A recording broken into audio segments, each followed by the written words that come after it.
Start करते हैं आज की क्लास। प्रीवियस क्लास में हमने चैप्टर 3 ऑफ एनकेक मॉड्यूलेशन कंट्रोल एट 1961 कंप्लीट कर लिया था। सेक्शन 23 तक हमारा कंप्लीट हो चुका है। आज हमें स्टार्ट करना है सेक्शन 23A से 23 एफ तक, जो आपका नया चैप्टर है। चैप्टर है आपका कौन सा? 3A।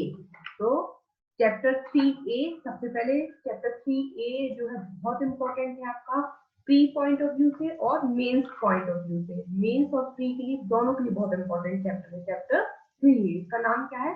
Eviction of tenant on ground of bona fide requirement, वास्तविक आवश्यकता के आधार पर अभिधारियों की बेदखली। ये जो चैप्टर है ये सेक्शन 23A से 23J तक इसमें कवर करता है। 23 का से हिंदी में क्या बोलेंगे, जे को एक बार देख लीजिए। 23 ज्ञान, ठीक है।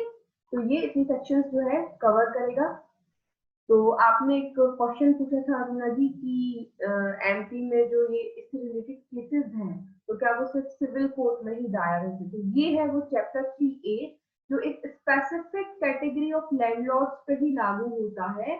और जो चैप्टर 3A में बोनाफाइड रिक्वायरमेंट के आधार पर मकान को खाली करवाने की बात कही गई है, तो ये सिर्फ उन मकान मालिकों पर या उन लोगों पर ही लागू होंगे जिन पर इस चैप्टर को एप्लीकेबल बनाया गया है। तो सबसे पहले इस चैप्टर को स्टार्ट करने से पहले जैसे एक बार स्क्रीन शेयर कर लेते हैं हम चैप्टर 3, ठीक है। तो चैप्टर 3 जैसा कि आप देख रहे हो कि eviction of tenant on ground of bona fide requirement, ये वास्तविक आवश्यकता के आधार पर अभिधारियों की बेदखली। तो यहाँ पर जो मकान मालिक हैं जो केस फाइल करेंगे, क्यों केस फाइल करेंगे? क्योंकि उनको मकान खाली करवाना है किराएदारों से। क्यों करवाना है? क्योंकि उनको बोनाफाइड रिक्वायरमेंट है, वास्तविक आवश्यकता है उनको। मतलब जो हमने ग्राउंड सेक्शन 12 में पढ़े थे बोनाफाइड रिक्वायरमेंट वाले, कौन कौन से पढ़े थे क्लॉज? EFGH, वहां पे 4 ग्राउंड हमने पढ़े थे।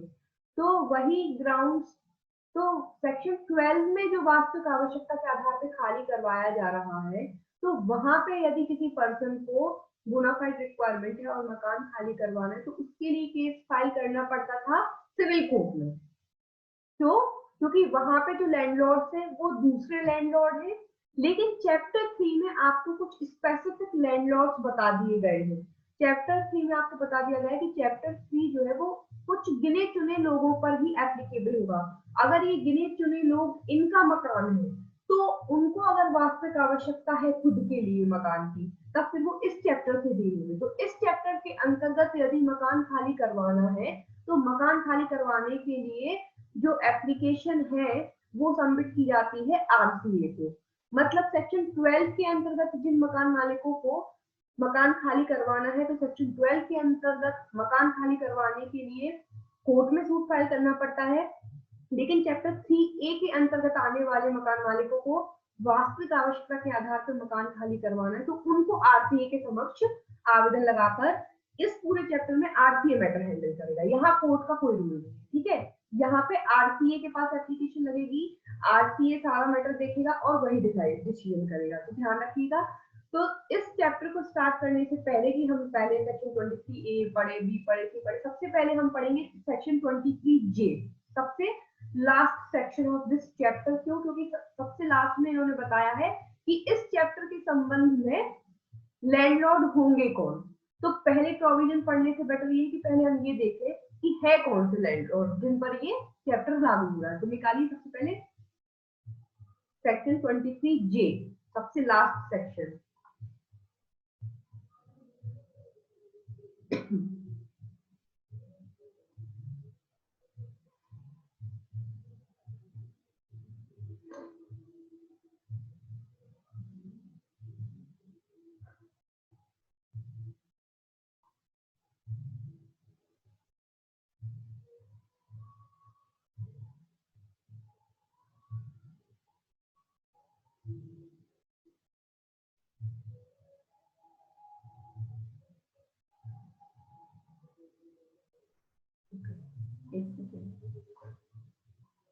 ये हिंदी में 23 यहाँ बोला गया है, ठीक है। तो देखिए इसमें हेडिंग क्या दी गई है 23J की। इसमें लिखा गया है, एक सेकेंड देखिए,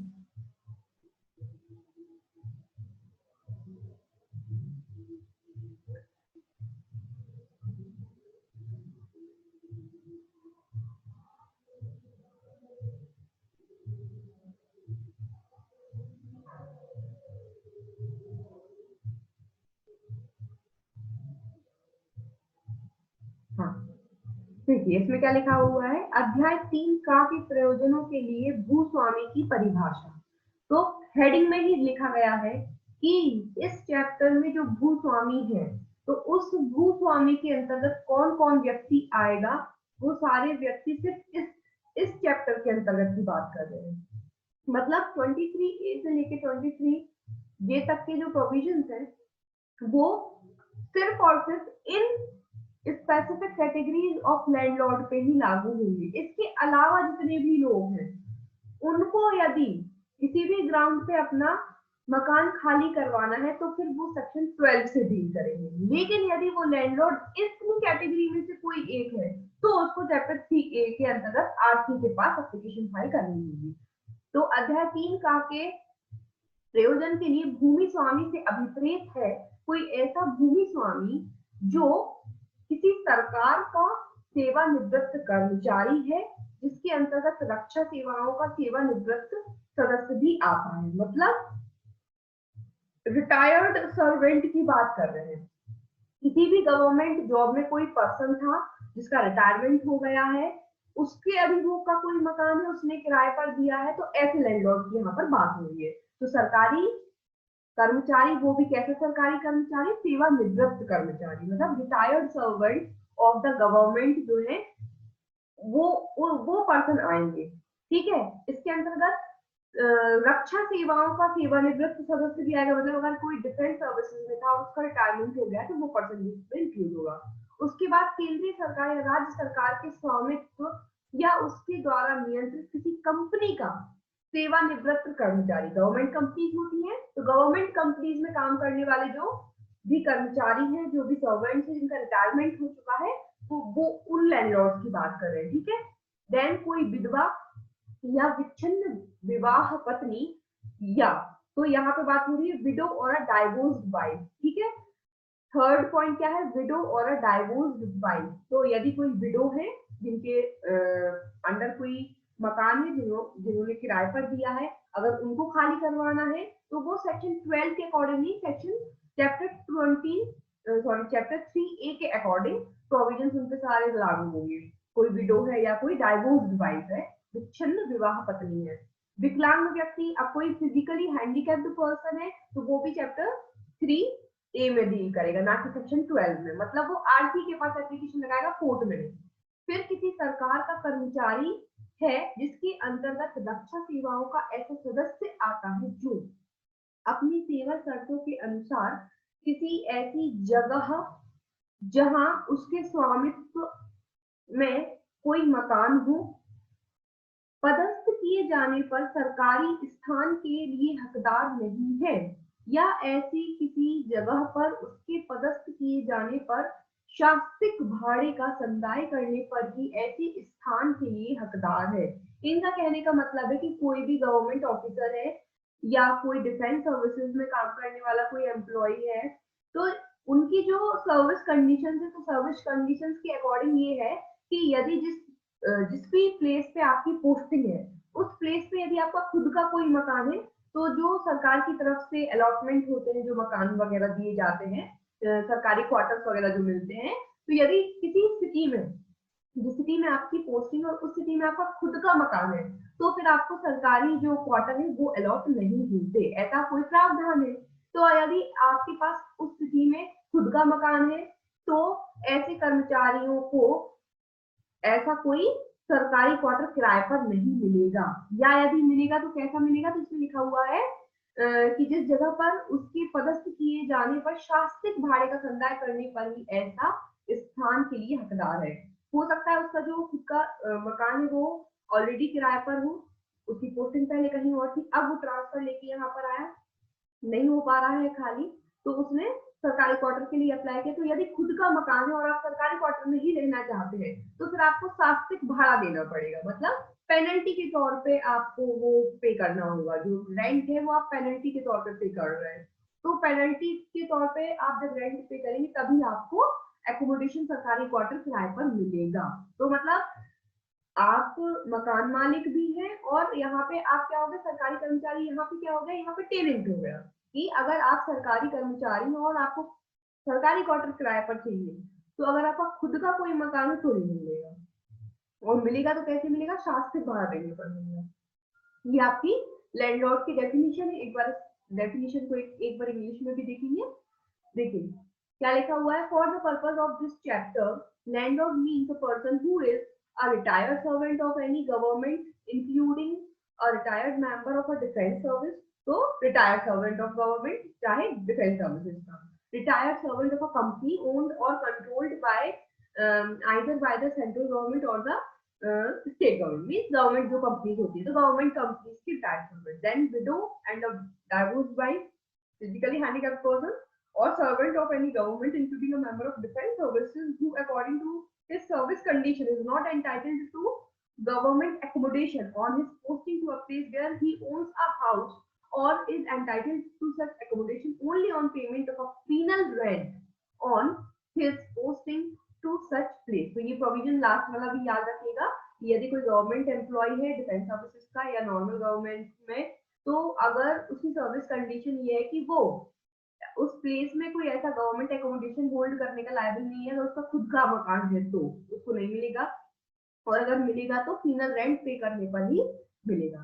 तो अब ये चैप्टर के जितने भी हम प्रोविजंस पढ़ेंगे तो आपको ये सारे पॉइंट दिमाग में बिठा के चलना है कि जितने भी प्रोविजंस है वो सिर्फ इन लोगों के लिए है।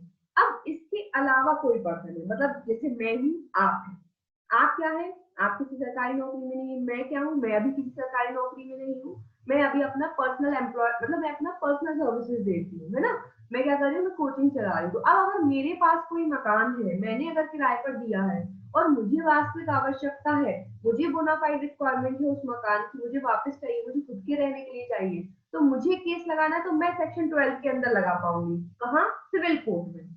लेकिन अब आगे चलकर मेरी जॉब लग जाती है, अगर मैं गवर्नमेंट जॉब में आ जाती हूँ, मैं जज बन जाती हूँ, अब मैं क्या हूँ, गवर्नमेंट जॉब में हूँ, अब मेरा मकान है, तो अब मैं इस कैटेगरी, मतलब मैं जब रिटायर्ड हो जाऊंगी, तो जब मैं रिटायर्ड हो जाऊंगी, मेरी पूरी सर्विस हो जाएगी, मैं रिटायर्ड हो जाऊंगी, उसके बाद जो मकान मेरा किराए पर गया, अब वो मुझे वास्तविक आवश्यकता के लिए खाली करवाना, तब फिर मैं इस चैप्टर के अंदर आऊंगी, तब उस कंडीशन में मुझे आरसी के पास एप्लीकेशन लगवाना पड़ेगी। क्लियर। अब देखते हैं हम सेक्शन 23A। तो ये सबसे लास्ट में डेफिनेशन बताई गई थी लैंडलॉर्ड की। अब देखिए Section 23A, special provision for eviction of tenant on grounds of bona fide requirement। इसमें कहा गया है कि बेदखली वास्तविक आवश्यकता के आधार पर अभिधारी की बेदखली के लिए विशेष उपबंध। तो विशेष उपबंध शब्द इसलिए यूज कर दिए हैं क्योंकि ये विशेष लैंडलॉर्ड के संबंध में बात की जा रही है। ठीक है, तो अब पढ़िए अंदर इसमें क्या लिखा हुआ है। Notwithstanding anything contained in any other law for the time being in force or contract to the contrary। ये कह रहे हैं कि किसी भी अदर लॉ में कोई भी प्रोविजन दिया हो उससे हमें कोई फर्क नहीं पड़ता, या कोई भी कॉन्ट्रैक्ट पार्टीज ने किया हो आपस में उससे हमें कोई फर्क नहीं पड़ता। A landlord may submit an application signed and verified in the manner provided in Rule 14 and 15 of Order 6 of the first schedule of CPC as if it were a plea to the RCA।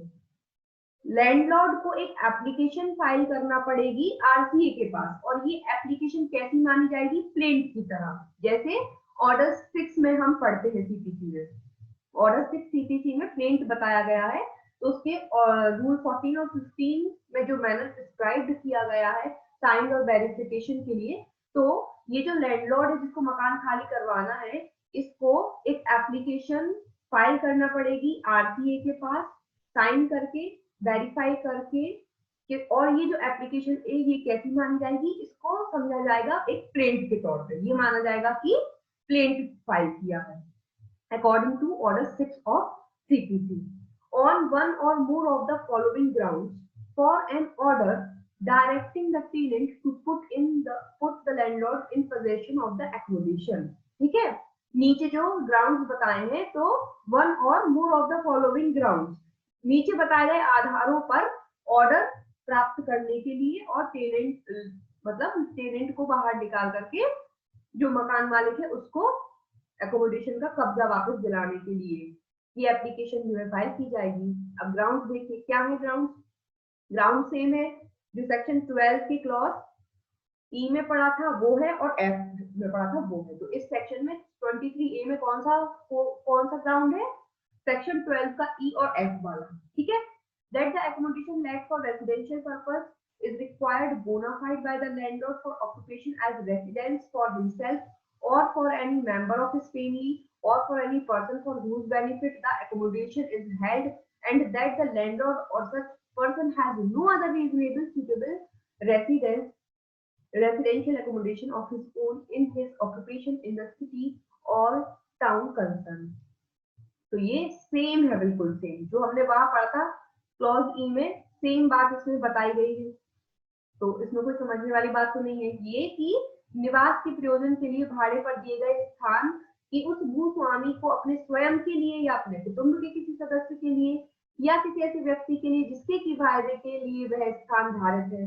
तो ये हम already section 12 में समझ चुके हैं ये सारी चीजें कि जो मकान मालिक है जिसने अपना मकान किराए पर दिया है, अब उसको खुद के लिए वो मकान की जरूरत है रहने के लिए, रेजिडेंशियल के लिए है ना, खुद रहना है, कुटुंब के किसी सदस्य को रहना है, या जिस व्यक्ति के लिए वह मकान वो धारित किए हुआ था किसी हैसियत में, अब उस व्यक्ति को रहना है। तो निवास स्थान के रूप में अधिभोग के लिए वास्तविक आवश्यकता है उसको खुद को, और उस शहर में उसके पास कोई और मकान नहीं है स्वयं का युक्त जिसमें वो रह सके, इसलिए उसको चाहिए है। तो अब यहाँ पे अंतर क्या है, सेक्शन 12 की क्लॉज ई और यहाँ पे एक स्पष्टीकरण एक्स्ट्रा जुड़ा हुआ है।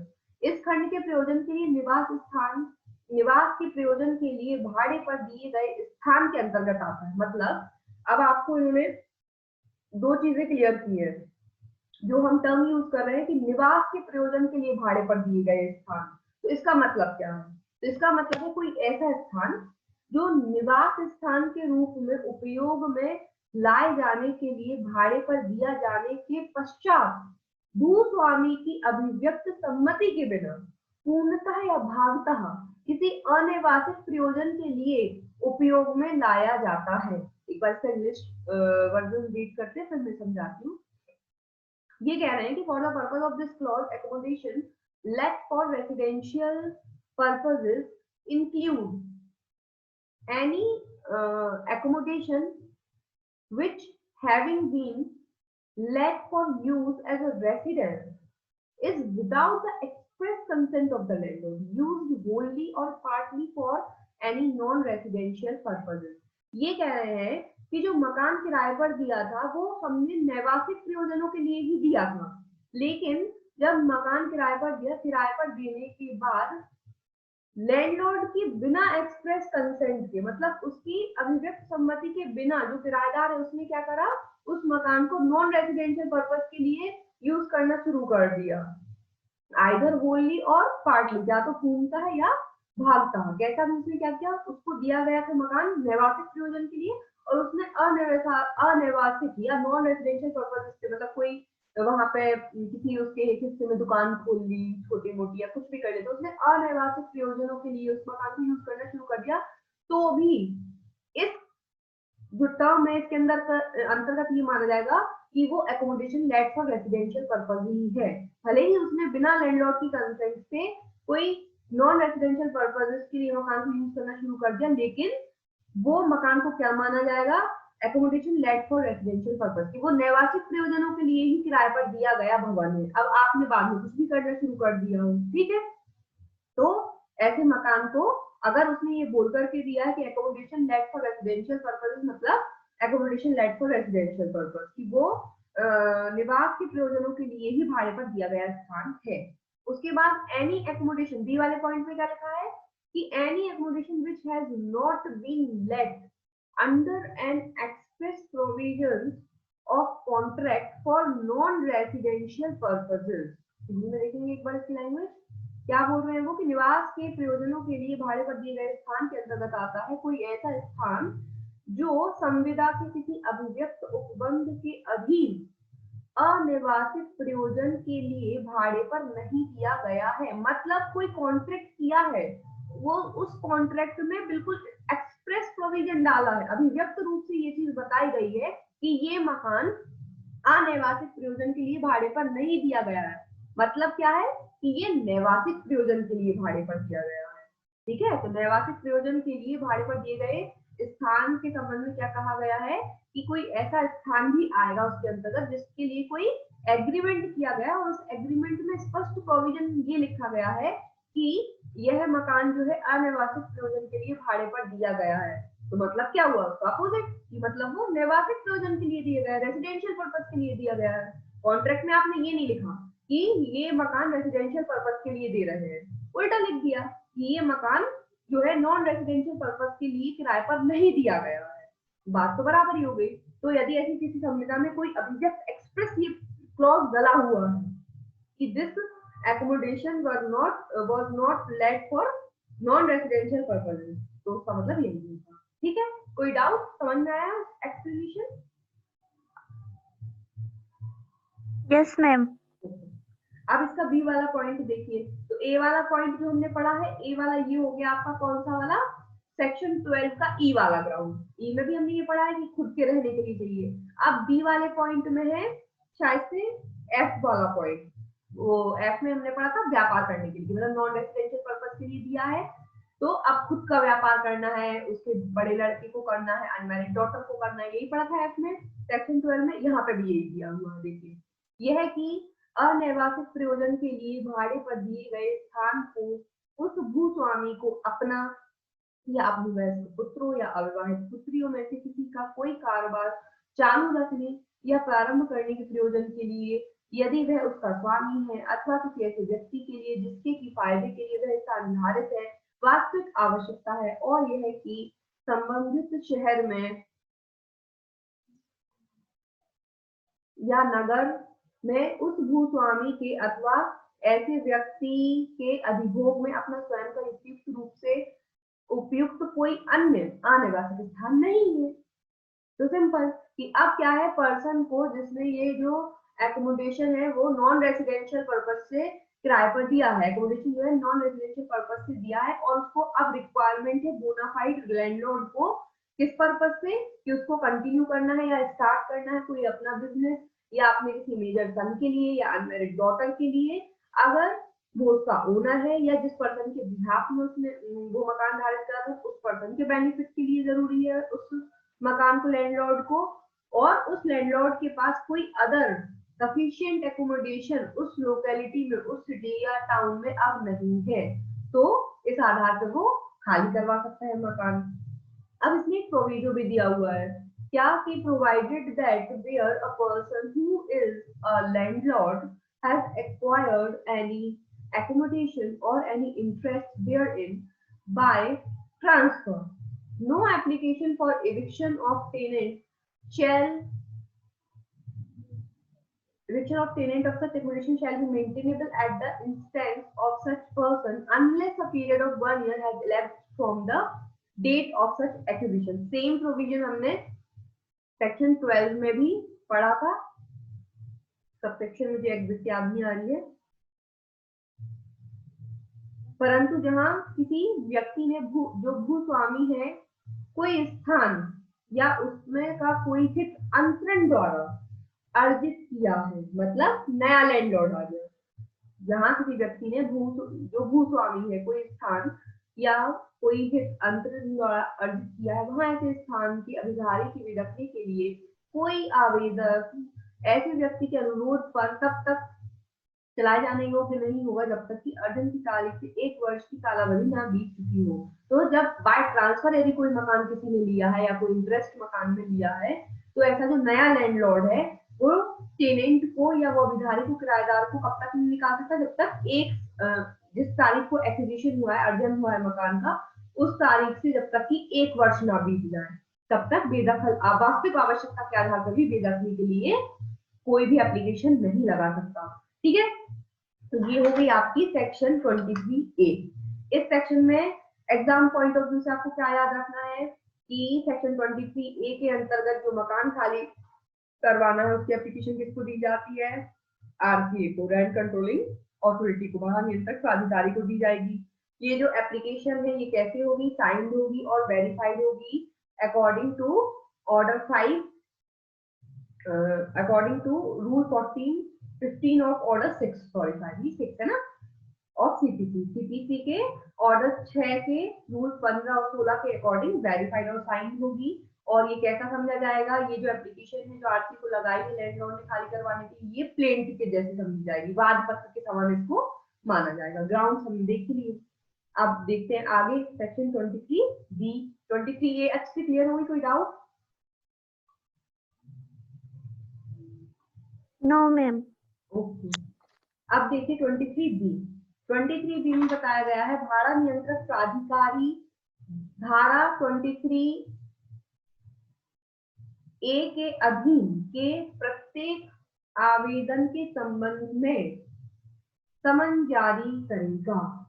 अब वहां एप्लीकेशन लगा दी, 23A में जब एप्लीकेशन लगाई और एप्लीकेशन को प्लेंट मान रहे हैं, तो ऑब्वियस सी बात है, नेक्स्ट प्रोसेस हमने सीपीसी में भी पढ़ चुके हैं कि जब भी कोई वाद पत्र आता है तो वाद पत्र के बाद नेक्स्ट स्टेप क्या होता है कि डिपेंडेंट को समन भेजा जाता है उपसंजाति के लिए। सेम यहाँ पे भी हो रहा है कि 23A के अंतर्गत एप्लीकेशन जो आरसी को लगाई है उस एप्लीकेशन को प्लेंट मान रहे हैं, वाद पत्र मान रहे हैं, तो अब आरसी क्या करेगा, समन भिजवाएगा। इसमें वही लिखा हुआ है कि भाड़ा नियंत्रक प्राधिकारी सेक्शन 23A में निर्दिष्ट प्रत्येक आवेदन के संबंध में अभिधारी को समन ऐसे प्रारूप में जारी करेगा जो द्वितीय अनुसूची में भी निर्दिष्ट है। तो इस एक्ट की सेकंड शेड्यूल में जो फॉर्मेट बताया गया है समन का, उस फॉर्मेट में जो है समन जो है उसको भेजा जाएगा। तो आरसीए क्या करेगा, rent controlling authority shall issue to the tenant a summon in relation to application referred to in section 23A। तो एप्लीकेशन मिलने के बाद rent controlling authority summon issue करेगा। देन सबसेक्शन 2 में देखिए, इस अधिनियम में अन्यथा उपबंधित की सिवाय सीपीसी की पहली अनुसूची के ऑर्डर 5 और ऑर्डर 16 के वे उपबंध जो प्रतिवादी को समन जारी किए जाने और उस पर उसकी तामील की जाने, सदस्य या साक्ष्य देने या दस्तावेज पेश करने के लिए साक्ष्यों को समन करने और उनकी हाजिरी से संबंधित इस अध्याय के अधीन की किसी जांच या कार्यवाही में किसी अभिधारी या विरोधी पक्षकार को अथवा साक्ष्य देने या दस्तावेजें प्रस्तुत करने के लिए किसी साक्षी को कोई समन जारी किए जाने तथा उस पर उसकी तामील को यथा आवश्यक परिवर्तन सहित लागू होंगे।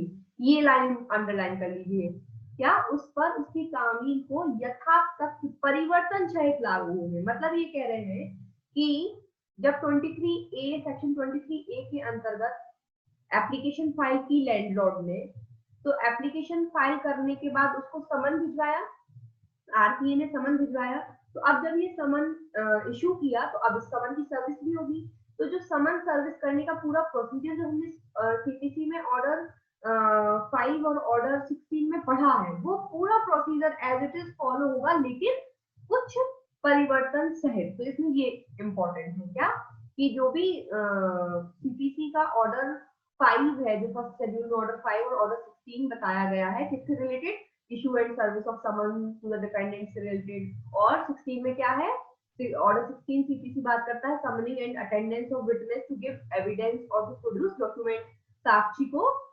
साक्ष्य पेश करने और दस्तावेज पेश करने के लिए उनके अटेंडेंस और विटनेस से संबंधित जो प्रावधान है 16 में, उनके जितने भी रूल्स, जितने भी प्रोविजन है वो सारे लागू होंगे यहाँ पर। लेकिन कैसे लागू होंगे, शैल अप्लाई म्यूटेटिस म्यूटेंडिस, ये वर्ड आपको ऑब्जेक्टिव्स में मिलेगा, तो आपको टिक लगाना होता है। ये एज इट इज लाइन लिख देते हैं कि जो है साक्षियों को बुलाया, समन की जो तामील की जाएगी वो सीपीसी के ऑर्डर 5 और 16 के अकॉर्डिंग होगी। तो कैसे होगी, 4 ऑप्शन देंगे, तो ये ऑप्शन आएगा आपको म्यूटेटिस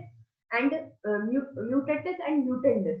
मतलब यथातथ परिवर्तन है, तो जो भी परिवर्तन जरूरी है तो थोड़े बहुत परिवर्तन सहित रूल्स वही एप्लीकेबल होंगे। किसके? सीपीसी के। किस संबंध में? पार्टीज को समन सर्विस करने के संबंध में, डिफेंडेंट को बुलाने के लिए, विटनेसेस की अटेंडेंस के लिए, उनको एविडेंस देने के लिए, उनसे डॉक्यूमेंट मंगवाने के लिए। ठीक है, तो ध्यान रखिएगा। तो यहाँ से एक क्वेश्चन और बनता है कि समन कौन जारी करता है। यहाँ सेक्शन 23B के अंतर्गत समन कौन जारी करता है? RCA, rent controlling authority summon issue करेगा। तो ये भी एक क्वेश्चन बनता है। ठीक है, तो यहाँ से दो क्वेश्चन बनते हैं कि आरसीए कौन समन इशू करेगा? तो आरसीए समन इशू करेगा। समन का जो सर्विस है या विटनेसेस को जो समन भेजा गया है उनको साक्ष्य प्रस्तुत करने के लिए, डॉक्यूमेंट प्रोड्यूस करने के लिए, तो वो कैसे लागू होंगे? तो म्यूटेटिव म्यूटेंडिस यथातथ परिवर्तन सहित लागू होंगे। ठीक है, ये याद रखिएगा। ये हो गया आपकी सेक्शन 23B। समझ में आई? कोई डाउट? No ma'am. ओके, अब देखते हैं सेक्शन 23C। सेक्शन 23C, अभिधारी कतिपय परिस्थितियों में के सिवाय प्रतिवाद करने के लिए हकदार नहीं होगा। ठीक है, क्या लिखा हुआ है इसमें? एक बार इंग्लिश में भी हेडिंग देखेंगे हम इसकी। इसमें लिखा हुआ है tenant not entitled to contest except under certain circumstances. मतलब जो एप्लीकेशन फाइल की गई है, लैंडलॉर्ड ने किराएदार से अपना मकान खाली करवाने के लिए बोनाफाइड रिक्वायरमेंट के आधार पर 23A में जो एप्लीकेशन लगाई है मकान खाली करवाने के लिए, तो अब भाई एप्लीकेशन लगाई है तो किराएदार को भी तो उस एप्लीकेशन का अपोज करने का, उसका प्रतिवाद करने का हक है। तो उसमें ये बताया है कि टेनेंट को प्रतिवाद करने का हक तो होता ही है, कंटेस्ट करने का, कि जो एप्लीकेशन उसके खिलाफ लगाई तो वो भी अपना कंटेस्ट करे कि नहीं सर मुझे क्यों नहीं निकाला जाए। तो ये कंटेस्ट करने के लिए एक लिमिटेड टाइम पीरियड है, उतने टाइम पीरियड में अगर कर दोगे तो ठीक है, अगर वो समय निकल जाएगा तो फिर आपका जो अधिकार है कंटेस्ट करने का, प्रतिवाद करने का, वो खत्म हो जाएगा। तो इसलिए हेडिंग में क्या लिखा है? Tenant not entitled to contest except under certain circumstances. तो इन्होंने क्या बता दिया कि अभिधारी कतिपय परिस्थितियों में के सिवाय प्रतिवाद करने के लिए हकदार नहीं होगा। तो कुछ कंडीशंस हैं जिसमें आपको प्रतिवाद करने मिलेगा, उसके सिवाय आप हकदार नहीं हैं। देखते पढ़ते हैं इसको।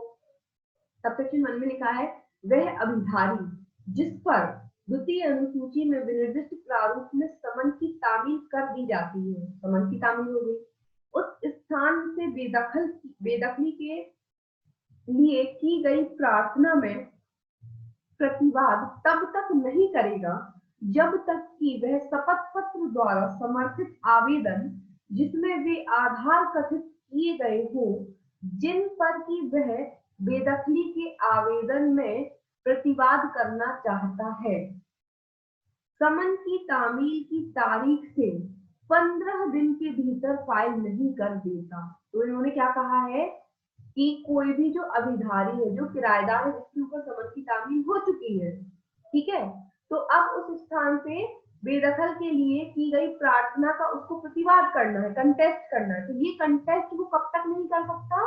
तो ये कंटेस्ट वो तब तक नहीं करेगा जब तक कि वो बाय एफिडेविट एक आवेदन फाइल ना कर दे आरसीए को। ठीक है, तो इसको प्रतिवाद करना है, तो प्रतिवाद कंटेस्ट करना है, तो कंटेस्ट करने के लिए इसको क्या करना है? एक आवेदन आरसीए को देना है। तो वो आवेदन कैसा होना चाहिए? शपथ पत्र द्वारा समर्थित होना चाहिए, सपोर्टेड बाय एन एफिडेविट। एक एप्लीकेशन इसको फाइल करनी होगी जिसमें क्या लिखेगा ये? जिसमें ये ऐसे आधार, ऐसे ग्राउंड्स बताएगा जिन पर कि वह बेदखली के आवेदन में प्रतिवाद करना चाहता है। मतलब वो ग्राउंड्स बताएगा कि किन ग्राउंड्स पर मैं कंटेस्ट करना चाहता हूँ।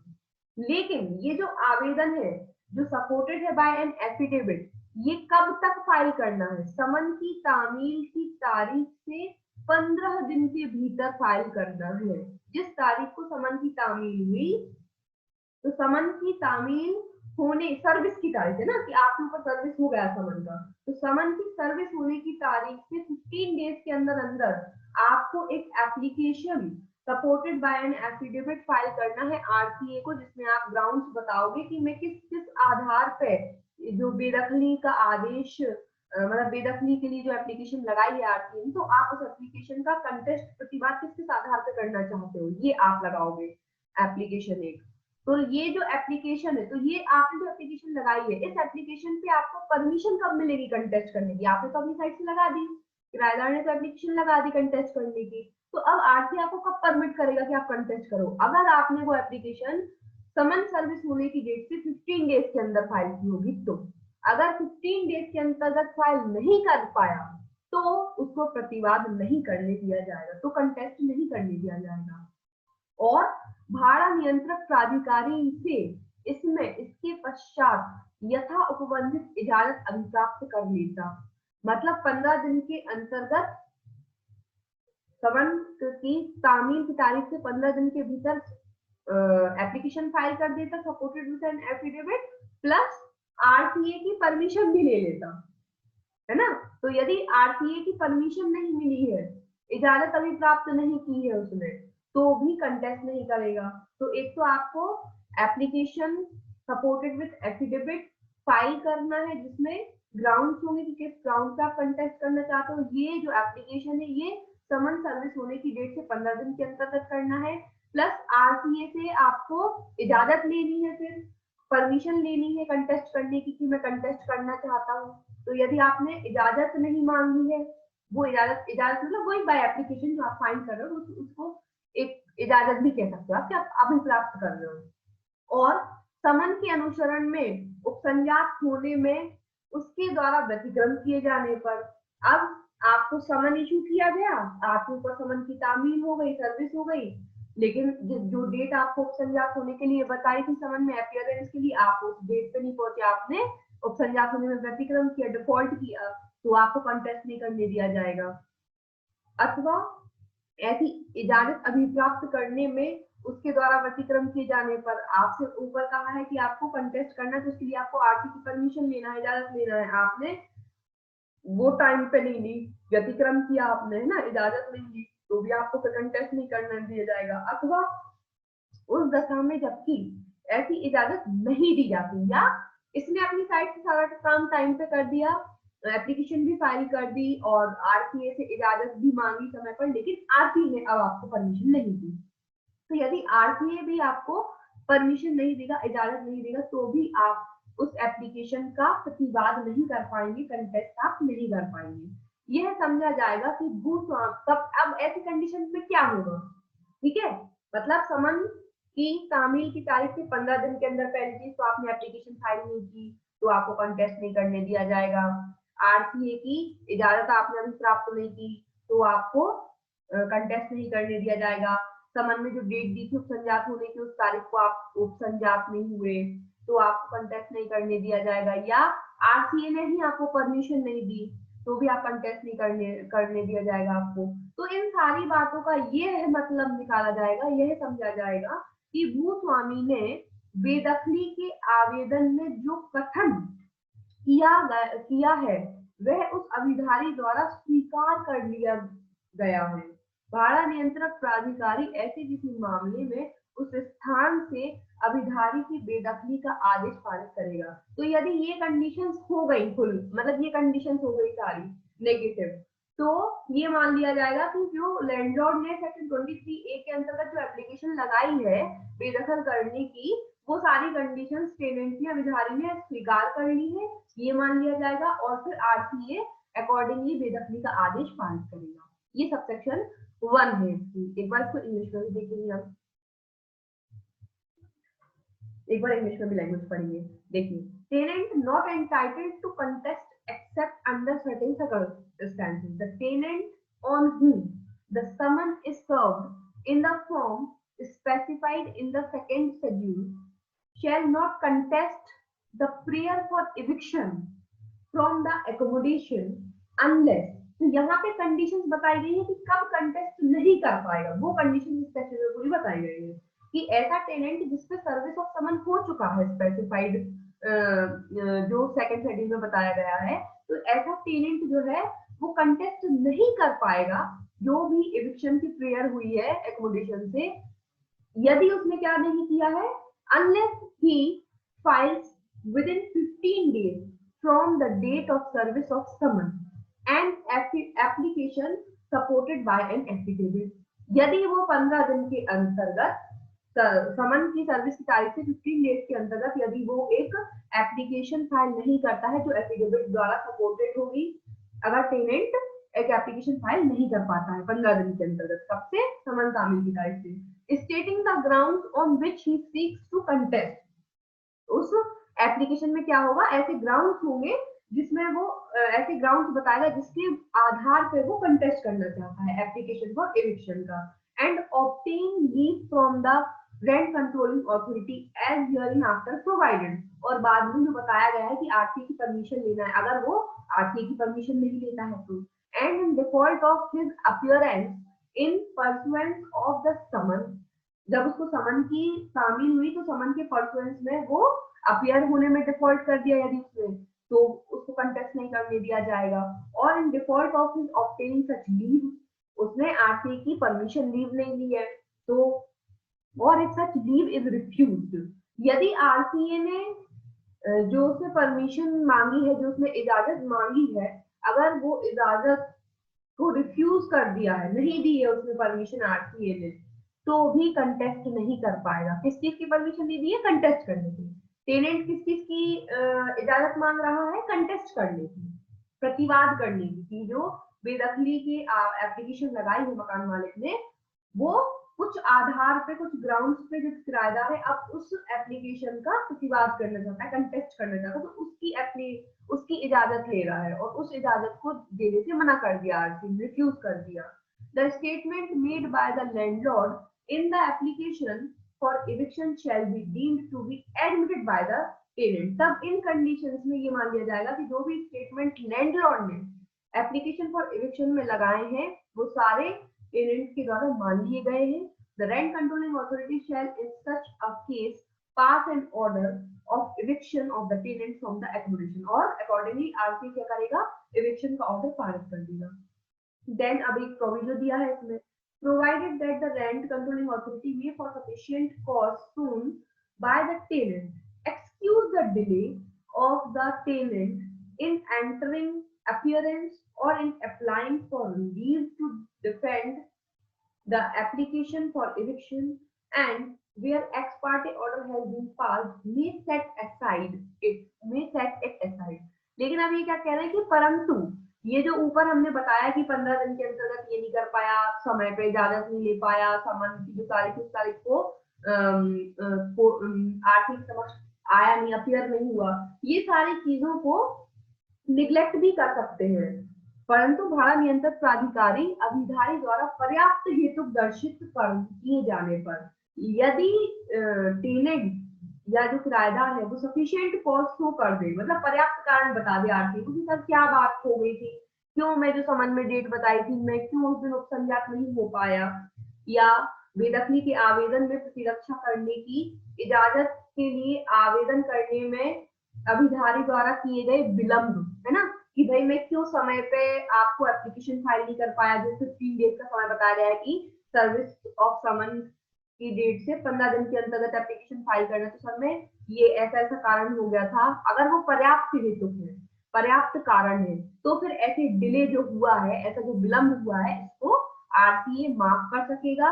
और जहां पे एक पक्षी आदेश पारित कर दिया था, मतलब उसको इन आधारों पर कंटेस्ट नहीं करने दिया और एक्स पार्टी ऑर्डर दे दिया हो, ये उपसंजात नहीं हुआ समन की तारीख पे, तो आरटीए ने क्या करा, बेदखली का आदेश पारित कर दिया एक पक्षीय। तो यदि ऐसा कोई एक पक्षीय आदेश पारित कर दिया गया है, एक्स पार्टी ऑर्डर पारित कर दिया गया है, तो फिर उसको सेट असाइड भी कर देंगे, अपास कर देंगे ऐसा ऑर्डर, ठीक है, कब, पर्याप्त हेतु दर्शित करने पर, तो on shown on sufficient cause.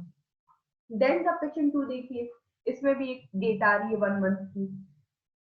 भाड़ा नियंत्रक प्राधिकारी आवेदन प्राप्त होने की तारीख से 1 मंथ के भीतर अभिधारी को यदि आवश्यक हो आवेदन में प्रतिवाद करने की इजाजत उस दशा में देगा जबकि शपथ पत्र द्वारा समर्थित उस आवेदन से जो अभिधारी द्वारा फाइल किया गया है ऐसे तथ्य प्रकट होते हैं जो भूस्वामी को धारा 23A में विनिर्दिष्ट आधार पर उस स्थान के कब्जे की पुनः प्राप्ति के लिए आदेश अभिप्राप्त करने से निर्हकित कर देंगे। एक बार इंग्लिश में लैंग्वेज पढ़िए, फिर मैं आपको एक्सप्लेन करती हूँ। क्या लिखा हुआ है? The rent controlling authority shall within 1 month of the date of receipt of application give to the tenant if necessary leave to contest the application if the application supported by an affidavit filled by the tenant discloses such facts as would disentitle the landlord from obtaining an order for the recovery of possession of the accommodation on the ground specified in section 23A।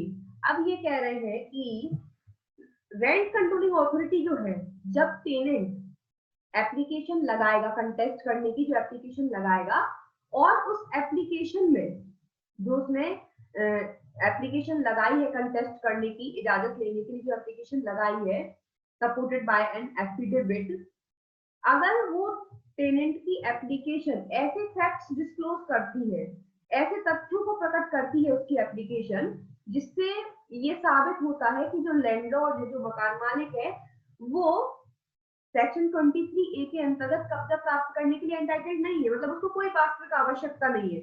हो सकता है कि किराएदार ये show कर दे कि sir इनका तो इसी शहर में दूसरा मकान है, बता दे, वो उसको पता है, उसने ऐसे तथ्य साबित कर दिए कि सर इनका तो खुद का मकान है दूसरा, या सर इनको कोई बिजनेस वगैरह नहीं खोलना, ये जबरदस्ती खाली करवाना चाहते हैं। कोई भी ऐसा फैक्ट शो कर दे जिस फैक्ट से ये प्रूफ हो जाए कि लैंडलॉर्ड जो है वो डिसएंटाइटल्ड है अपना पोजेशन रिकवर करने के लिए एकोमोडेशन का अंडर सेक्शन 23A, तो फिर ऐसी कंडीशन में रेंट कंट्रोलिंग अथॉरिटी जिस तारीख को उसको एप्लीकेशन प्राप्त हुई है, किसकी, टेनेंट की, अभिधारी की जो कंटेस्ट करने की एप्लीकेशन प्राप्त हुई है, उस तारीख से 1 month के अंदर अंदर क्या कर देगा, टेनेंट को इजाजत दे देगा। Rent controlling authority shall within 1 month of the date of application, receipt of application, give to the tenant if necessary leave to contest the application। तो एप्लीकेशन का प्रतिवाद करने की इजाजत आरसीए को देना होगी। कितने मंथ के अंदर देना होगी? एप्लीकेशन मिलने की तारीख से 1 month के अंदर। तो यहाँ से आपका ऑब्जेक्टिव बनेगा तो क्या बनेगा कि आरसीए के पास यदि किसी किराएदार ने लीव टू कंटेस्ट की एप्लीकेशन लगाई है तो उस एप्लीकेशन का डिस्पोजल आरसीए को कितने दिन के अंदर करना है? तो एप्लीकेशन रिसीव होने की तारीख से 1 माह के अंदर। ठीक है, ये आपको याद रखना है।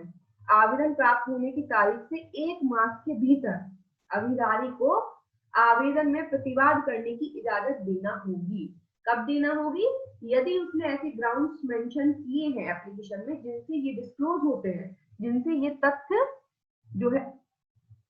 जो है बाहर निकल कर आते हैं, जिससे ये साबित हो जाता है कि जो लैंडलॉर्ड है वो सेक्शन 23A के अंतर्गत कब्जा पुनः प्राप्त करने के लिए एंटाइटल नहीं है। ठीक है, क्लियर हुआ, समझ में आया? कोई डाउट? यस मैम, हो गया क्लियर। बिल्कुल अच्छे से समझ में आ गया? हाँ मैम, आ गया। है ना? तो ये ऑब्जेक्टिव यहाँ से 3 बनेंगे, तो ध्यान रखना है। इसको 15 डेज वाला बनेगा कि जो एप्लीकेशन लगाना है कंटेस्ट करने की वो कितने दिन के अंतर्गत लगाना है, तो सर्विस समान ऑफ सर्विस की डेट से 15 दिन के अंतर्गत लगाना है। एप्लीकेशन कैसी होना चाहिए? सपोर्टेड बाय एफिडेविट होना चाहिए। फिर उसके बाद क्या डिले वाले ग्राउंड से बन सकता है? अगर सफिशिएंट कॉस्ट शो कर देगा तो एक्स पार्टी ऑर्डर भी हुआ है वो सेट असाइड किया जा सकता है, एक यहाँ से बन सकता है। फिर जो आरसीए के पास एप्लीकेशन लगाई है उस आरसीए कितने दिन के अंदर उसका डिस्पोजल करेगा? तो एप्लीकेशन मिलने की तारीख से 1 month के अंदर वो डिस्पोजल करेगा, यदि ऐसे ग्राउंड डिस्क्लोज हो गए हैं जिससे ये पता चल जाता है कि लैंडलॉर्ड डिसएंटाइटल्ड है पोजीशन लेने के लिए। ठीक, क्लियर है? हाँ मैम, क्लियर। ओके, एक और सेक्शन पढ़ लें या कल पढ़े? नहीं मैडम, पढ़ लो, ये सीपीसी जैसे ही है, रिवाइज हो रहे हैं पहले के, वो सेक्शन 12 के 2 रिवाइज हो गए। ओके, पढ़ा दो आप, एक और सेक्शन पढ़ा दो। सेक्शन 23D है ना?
चलिए नेक्स्ट सेक्शन देख लेते हैं। तो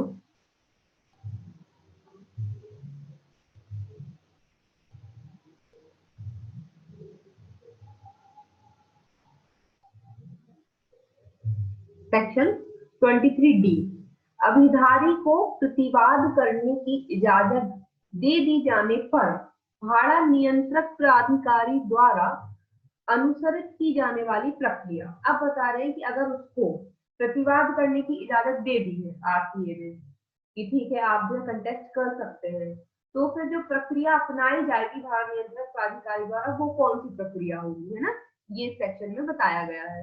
procedure to be followed by RTA और grant of leave to tenant to contest, sorry, हाँ चलिए देखते हैं। सबसेक्शन 1 में क्या लिखा है कि where leave is granted to the tenant to contest the application, the rent controlling authority shall commence the hearing of the application as early as practicable and decide the same as far as may be within 6 months of the order of granting of leave to the tenant to contest application। क्या कह रहे हैं ये subsection 1 में कह रहे हैं कि जहां अभिधारी को आवेदन में प्रतिवाद करने की इजाजत दे दी गई है, जहां पे उसने एप्लीकेशन आरटीए ने एप्लीकेशन जो उसने कंटेस्ट करने की लगाई थी उसकी इजाजत दे दी है, लीव जो है ग्रांट कर दी है कि हाँ ठीक है कंटेस्ट कर सकते हो, तो वहां भाड़ा नियंत्रक प्राधिकारी आवेदन की सुनवाई यथासाध्य शीघ्र प्रारंभ करेगा। तो जितना जल्दी हो सके उतना जल्दी आरटीए जो है वो हियरिंग को कमेंस करेगा, एप्लीकेशन की हियरिंग को कमेंस करेगा और उसे यथाशक्य उस आदेश के 6 माह के भीतर विनिश्चित करेगा। तो जिसके द्वारा अभिधारी को आवेदन में प्रतिवाद करने की इजाजत दी गई है, तो ये कह रहे हैं कि within 6 months of the order of granting of leave to tenant to contest application, तो जिस तारीख को उसने इजाजत ग्रांट की थी, जिस तारीख को उसने प्रतिवाद करने की इजाजत दी थी, उस तारीख से 6 मंथ के अंदर अंदर अब एप्लीकेशन को उसको पूरा निश्चय करना है। तो एप्लीकेशन जो कंटेस्ट करने की जो एप्लीकेशन लगाई थी ना अभिधारी ने कि मैं प्रतिवाद करना चाहता हूँ, तो जिस तारीख को आरटीए ने उसको परमिशन दी है, इजाजत दी है कि ठीक है आप कंटेस्ट करिए, तो उस तारीख से 6 माह के अंदर अब पूरी डिस्पोजल करना है एप्लीकेशन का। एप्लीकेशन की हियरिंग स्टार्ट करनी है, हियरिंग करने का जो भी आपको करना है पूरा फाइनल डिसीजन आपको कितने मंथ में दे देना है, 6 मंथ में डिसाइड करना है। तो ध्यान रखिएगा आरटीए को, जब आरटीए अभिधारी को, किराएदार को जो उसने एप्लीकेशन फाइल की है प्रतिवाद करने की उसके लिए इजाजत दे देता है, जिस तारीख को उसने इजाजत दी है उस तारीख से 6 मंथ के अंदर उसको क्या करना है, उस एप्लीकेशन को डिसाइड करना है। क्लियर। नेक्स्ट देखिए सबसेक्शन 2, भाड़ा नियंत्रक प्राधिकारी किसी ऐसी कार्यवाही में जिसको यह अध्याय लागू होता है कोई जांच करते समय यथासाध्य प्रांतीय लघुवाद न्यायालय अधिनियम 1887 के अधीन लघुवाद न्यायालय की पद्धति तथा प्रक्रिया का, जिसके अंतर्गत साक्ष्य का अभिलेखन भी आता है, अनुसरण करेगा। भाड़ा नियंत्रक प्राधिकारी यथासंभव आवेदन की सुनवाई दिन प्रतिदिन करेगा। ठीक है, अब क्या है इसमें, क्या कह रहे हैं सबसेक्शन 2 में, the rent controlling authority shall while holding an inquiry in a proceeding to which this chapter applies follow as far as practicable the practice and procedure of a court of small causes, including the recording of evidence under the Provincial Small Cause Court Act 1887. The rent controlling authority shall, as far as possible, proceed with the hearing of the application from day to day.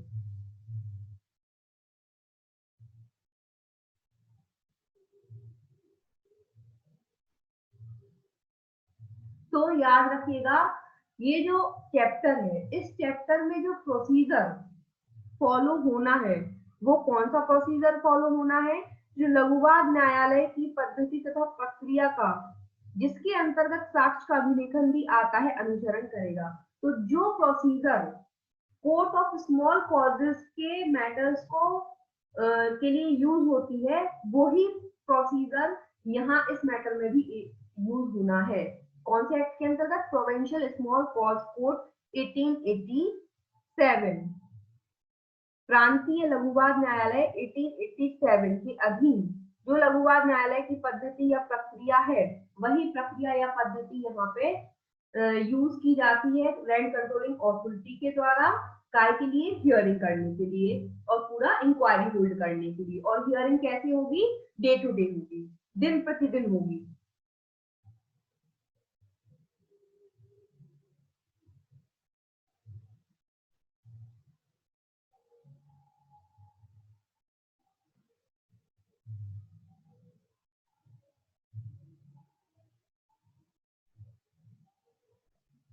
Okay, तो ध्यान रखिएगा chapter 3A के अंतर्गत जब कभी भी वास्तविक आवश्यकता के आधार पर मकान खाली करवाने के लिए कोई भी एप्लीकेशन 23A के अंतर्गत लैंडलॉर्ड फाइल करता है, तो उस एप्लीकेशन का कंटेस्ट करने के लिए एक क्रॉस एप्लीकेशन टेनेंट को सेक्शन 23C के अंतर्गत फाइल करनी होती है। अगर 23C के अंतर्गत उसको परमिशन मिल जाती है कंटेस्ट करने की, तो 23D के अंतर्गत अब RCA को ऐसी एप्लीकेशन का डिस्पोजल या ऐसी एप्लीकेशन पे जो डिसीजन है वो जिस तारीख को उसने उसको इजाजत दी है उस तारीख से 6 मंथ के अंतर्गत डिसाइड करना पड़ता है। और प्रोसीजर कौन सा फॉलो होता है? जो कोर्ट ऑफ स्मॉल कॉजेज में होता है। लघुवाद न्यायालय में जो पद्धति और जो प्रक्रिया यूज की जाती है provincial of small cause act 1887 के अंतर्गत, वही प्रोसीजर यहाँ यूज होगा, आरसीए करेगा। और प्रोसीडिंग जो हियरिंग है वो कैसे होगी? डे टू डे होगी। क्लियर? अब थर्ड वाला क्लॉज देखिए, in respect of any application by a landlord it shall be presumed unless the contrary is proved the requirement by the landlord with reference to clause A or clause B as the case may be of section 23A is bona fide shall be presumed। क्या कह रही है? Sub section 3 में एक बार हिंदी में पढ़ते हैं फिर समझाते हैं। किसी भूस्वामी द्वारा किए गए आवेदन के संबंध में जब तक कि तत्प्रति को साबित नहीं कर दिया जाता, यह उपधारणा की जाएगी, शेल प्रिज्यूम है ना, यह उपधारणा की जाएगी कि धारा 23A के यथा स्थिति खंड का या खा के प्रति निर्देश से भूस्वामी द्वारा जो आवश्यकता बताई गई है वह वास्तविक है। मतलब सेक्शन 23A के अंतर्गत लैंडलॉर्ड जो एप्लीकेशन लगा रहा है ए और बी के अंतर्गत कि मुझे बोनाफाइड रिक्वायरमेंट है, वास्तविक आवश्यकता है, तो कोर्ट सेल्फ प्रिज्यूम करेगी। सेल्फ प्रिज्यूम करेगी मतलब सेल्फ प्रिज्यूम्पशन का मतलब क्या होता है? सेल्फ प्रिज्यूम्पशन का मतलब ये होता है कि कोर्ट ये मानकर ही चलेगी कि ऐसा तथ्य है। अब सामने अपोजिट पार्टी को उसको खंडन करना पड़ेगा। सेल्फ प्रिज्यूम्पशन क्या होता है? मींस खंडनीय उपधारणा होती है कि खंडन किया जा सकता है। प्रिजम्पशन ऑफ लॉ रेब्यूटेबल कि सेल्फ प्रिजम्पशन या जो सेल्फ प्रिजम्पशन होता है उसको क्या बोलते हैं? प्रिजम्पशन ऑफ लॉ रेब्यूटेबल, विधि की खंडनीय उपधारणा। तो जहां पे भी सेल्फ प्रिज्यूम वर्ड आता है तो मतलब विधि तो ये मानकर चल रही है कि ऐसा ही है, तो विधि तो अपनी साइड से ही मानकर चलेगी कि ऐसा है। अगर ऐसा नहीं है तो जो ये बोल रहा है कि ऐसा नहीं है तो वो उसी को साबित करना पड़ेगा। कि जैसे इसमें लैंडलॉर्ड ने एप्लीकेशन लगा दी है कि मुझे वास्तविक आवश्यकता है, तो इसमें क्या कहा गया है कि जो एप्लीकेशन लगाई गई है लैंडलॉर्ड ने, तो इसके बारे में सेल्फ प्रिज्यूम ये मानना जाएगा। मतलब विधि ये मान के चल रही है कि हाँ उसने जो आवश्यकता बताई है वो कैसी है? वास्तविक आवश्यकता है, बोनाफाइड रिक्वायरमेंट ही है। अब अगर टेनेंट कह रहा है कि नहीं ये झूठ बोल रहे हैं लैंडलॉर्ड, इनको कोई वास्तविक आवश्यकता नहीं है, जबरदस्ती खाली करवाना चाहते हैं, तो ये कैसी है? विधि की खंडनीय उपधारणा है। तो आप बोल रहे हैं कि नहीं ऐसा नहीं है, तो आपको भी इसका खंडन करना पड़ेगा। तो अब ये टेनेंट के ऊपर है कि टेनेंट प्रूव करे कि ये क्या है? लैंडलॉर्ड को कोई वास्तविक आवश्यकता नहीं है, तो सेल्फ भी। ठीक है, तो याद रखना यहाँ से क्वेश्चन पूछ सकते हैं कि सेक्शन 23A के अंतर्गत जो लैंडलॉर्ड है जब वो यह तथ्य बोलते हैं कि उनको मकान जो है वास्तविक आवश्यकता है, तो ये कैसी है? ये विधि की कौन सी उपधारणा है, आपको ऑप्शन आएंगे तो आपको लगाना पड़ेगा विधि की खंडनीय उपधारणा है, सेल्फ प्रिजम्पशन। ठीक है, क्लियर है, समझ में आया? Yes ma'am.